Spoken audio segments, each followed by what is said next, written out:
Hello survivors and welcome to another video. In this video we're going to be taking a look at Eric and looking at some weapon upgrade options, combat mod builds, and of course team composition ideas. Now there are some other characters that this is going to work for, and mainly it's going to be these 10.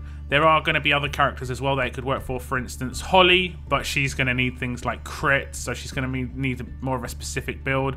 Mackenzie and Siddiq can have slightly different weapons on defense teams. They don't need AP on attack if you just want to utilize their specialist skill and their active skills. But generally on a defense team you want to have these characters be quite defensive, have high survivability, and basically that's the sort of build that I'm going to be building for Eric. So first up we're going to look at the weapon options, and there are 3 good starting blocks. The first starting block is defensive weapons, which is Rosita's defensive rifle, which is available in the 4-star weapon tokens, and Lee's defensive shotgun, which of course was an event weapon. If you manage to get that, that's a really good starting block because it already has a 30 stat on it. The rest of these only have 25%, and the same goes for the HP ones. 25% HP on both of these, with Jesus Sturdy Rifle and Abraham Sturdy Camouflage Rifle. Both of these also are available in the 4-star weapon tokens. I'd say the second best weapon that you can start it on is the AP on attack Violent Military Shotgun. And it's just because it has the highest potential, but it also has the highest potential to fail. Because you actually have to put a 30 stat on this, if that fails it goes down to 24%. Whereas the other weapons only need a 5% increase. So the worst that can happen on those, it can go to 28%. But the potential of the Violent Military Shotgun is it can go to a 35% stat after doing that Impair on defense. And obviously you should be doing Impair on defense on all of these weapons as that first upgrade. So we're going to be using some of the more common weapons as examples for these upgrades. And this would be the sort of potential upgrades for the HP weapons and the AP on attack weapon for the Violent Military Shotgun. As you can see, you can get slightly more HP on the Violent Military Shotgun. It doesn't look as good because it isn't all purple, but the difference between very large and huge is only 2 AP, and you only need very large for a 76 AP character, be it on defense or attack. You're going to get your rush on the same turn regardless of which one of these upgrades you have. You're just going to have a slightly more stat potential with the Violent Military Shotgun. And of course the other option is the defensive starting block for the Rosita's rifle and going for defense with Violent Military Shotgun instead. And it's going to turn out exactly the same as what we saw for the HP ones. Again, much higher potential with the Violent Military Shotgun, but much higher potential for failure just because you have to put that 30 stat on there. It's up to you which one you want to go for pretty much. And either one is a good starting block in my opinion. So we're going to go through the 2 weapons, and this is just to show you that it doesn't make any difference whether it's a huge bonus to AP when attacking or a very large bonus to AP when attacking. This is of course behind just a normal leader with no AP on attack. But if he's behind a leader with AP on attack on an attack team, he'll get his rush just a turn earlier. Because his AP gain will obviously increase by 10. If he's got Andrea as the leader, he'll get an extra 10 AP on attack because of the huge lead. And it'll only take 2 attacks to get enough AP to do his rush, and obviously he can do his rush on turn 3 or be commanded turn 2 if things are going really sideways quick on an attack team. So now moving on to the mods. Basically you can use these mods for any of those characters I showed in the intro. And like I said there, you just maybe want to swap up the wild card or auxiliary based on the needs of that individual character. Generally speaking, the rest of the mods are the best used for tough defensive characters. Now with Eric, because he's a generation 2 6-star, he doesn't need to stack stats as much because he's already got them so high. In the future you might want to change this up, but I would probably go with more resists.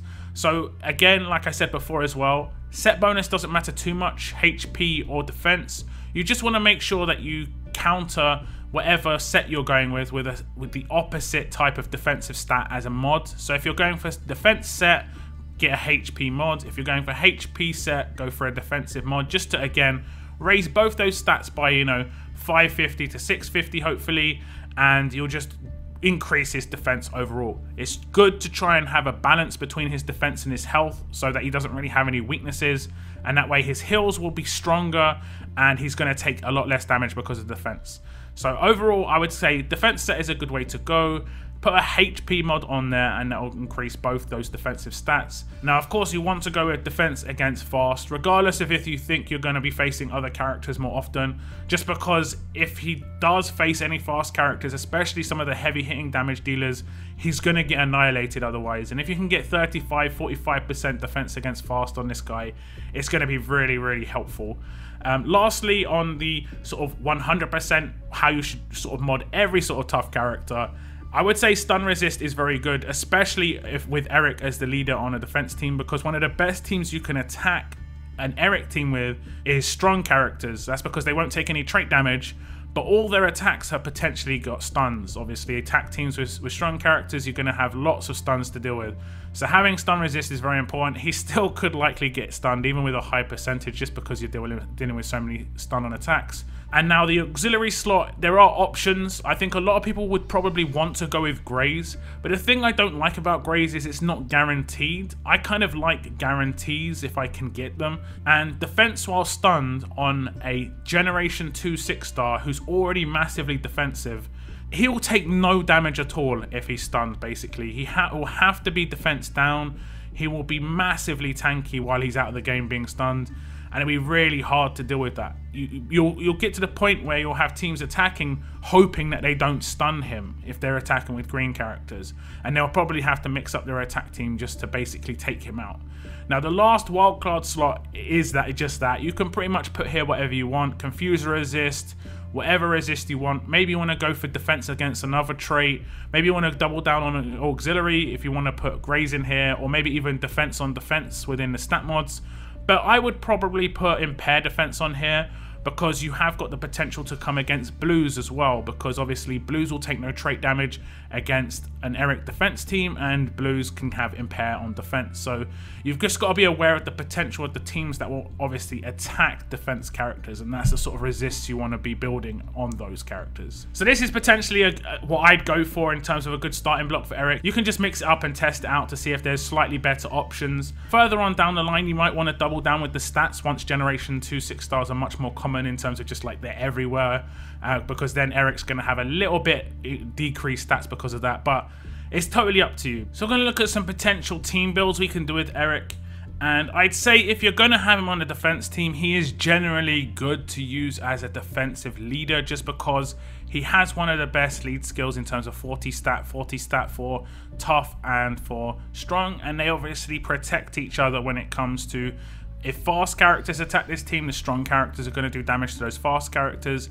If alert characters attack this team there, then the tough characters are going to do trait damage to those alert characters. So it's nice that they protect each other. They have obviously got the massive weakness of you don't have to attack with trait damage, and you can just still do a lot of damage, like I said before, with tough and with strong characters.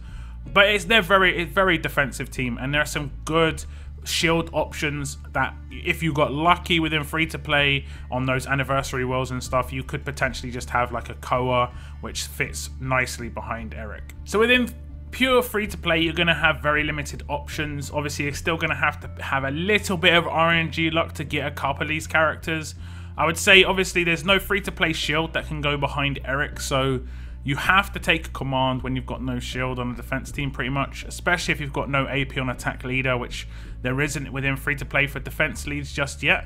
So I would take Glenn or Siddiq. In terms of which one I think's better, it's hard to say, whichever one you've got. I think Glenn, the fact that his rush does give defense and attack is nice, but obviously Siddiq, I think, can be made slightly more tanky, and his active skill is a little bit nicer, and I think most people would argue that impair on defense is slightly better than the potential weapons that, you know, Glenn could have. Solange is obviously a revive, but she's ultra slow, but again, you don't have too many options. I would still say she's worth it. I have come up against some teams that have tanked out Solange massively, and she can be a bit of a handful to deal with.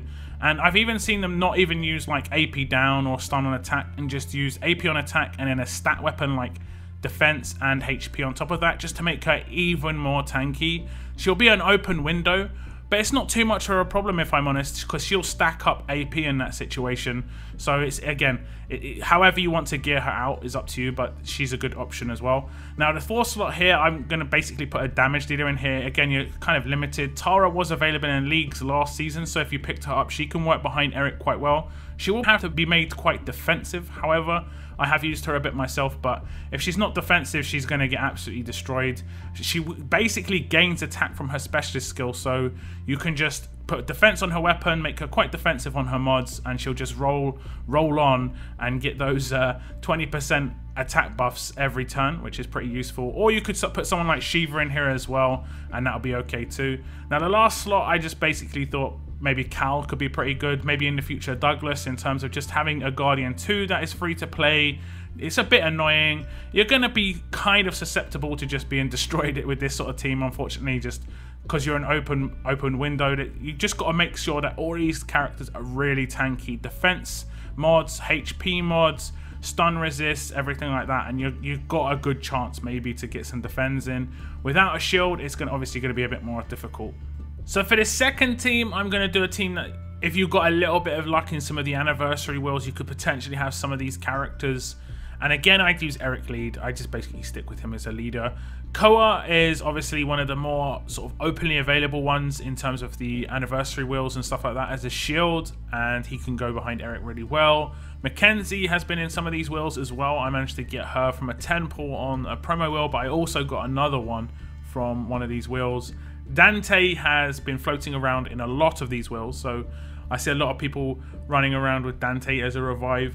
And lastly, we have Tara. Again, I'm going to say that using a damage dealer behind Eric and with Koa is actually pretty good, because you're susceptible to actually just being in the end taken down, whereas Tara can just slowly build up that damage on a roll, and huge amount of damage output with that rush. And obviously you're not likely to come up against teams who are going to take revives on attack. Sometimes does happen, but not always. However, you don't have to take Tara. You could take, for instance, Violet. Violet could fit in anywhere here too as well. You could have Violet instead of Mackenzie. But this is identical to the defense team I currently use, and it is actually pretty good. It does seem to get quite a lot of defense. And I know you kind of need to luck out, and I did massively luck out to get this defense team, but you could potentially have 1 or 2 of these characters. If you don't have a shield, of course, you still have to roll with Glenn, but this is potentially a non-super promo team that you could build that have been in, like I said, with the anniversary wheels, lucky tokens, that sort of thing. Okay, this team has a little bit more in terms of promos in it. Obviously, we're going to have Eric leader again. You could use Koa or Magna as a shield within this sort of team. I would say that Magna's probably a little bit easier to bypass, but if you don't have Impair Cleanse on an attack team, you are pretty much wrecked. So if someone's not really attacking properly against this team, you are almost definitely going to win just because of that. If they also don't have any bypass in the first place with focus, then again, it's just going to be very, very difficult. Gabriel is probably the most annoying character just because of his rush doing a cleanse, which obviously removes disarm, which removes stun, removes any defensive penalties, which is absolutely amazing. So if you have Gabriel behind Eric, it will just work so well. Now in the last 2 slots, those first 3 slots are pretty much you're golden already, but the last 2 slots you can go however you want. You can use an active revive, you can put in Violet, you can put in Mackenzie, you can put in a damage dealer like Shiva, you could go for Tara again, you could try and get some damage output. You could do damage output in the last 2 slots and just see how that works out too. But I would say going for an active revive is pretty nice. I would say out of the 2 active revives, Violet's probably the best because she gives bonus HP and does damage, so it is actually pretty nice. So if you have Violet, stick her in this team, it will work really well. And the last slot, I don't know, you could probably go for, like I said, you could go for Holly as well. You could go in there other than the damage dealers. And this is quite similar to a team that I've come up against a few times, and it's a guy called Moon's team, if you've seen him on my stream. I think he has Shiva instead of Violet in his team on this, but I would say Violet is slightly better just because it just overall boosts defensive stuff, and so people can have focus already, and that makes obviously Shiva's confuse irrelevant. But Violet, I've seen teams with 2 Violets in it instead of like a Holly, so it'll be 2 Violets for the last slots, and it's just so annoying with the bonus HP going off everywhere, and obviously the decent rush doing a decent amount of attack damage. and it's just frustrating. It's just frustrating. So these are the sort of teams you can build around Eric, just obviously massively defensive ones. And I think that if you have Gabriel and Eric in the same team, that is such a good base of a team that it's going to be very, very hard to break down. So here's the overview of the options that I've gone over for Eric, and I hope this was, helpful for you in some way. Any questions you have regarding Eric, I'm happy to answer, give my input on. I have used him quite a bit. I think he's a good character. You can use him on an attack team as well because he has stun cleanse. We didn't do any attack teams, but basically you can just put him into any Andrea attack team and have him as the stun cleanse remove. But I'd still say Mirabelle's better than him just because she can bait a lot of stun on defenses with those tough characters on defense teams. But that's the end of this video, guys. Thank you very much for tuning in, and as always, keep on surviving, guys. Keep on surviving.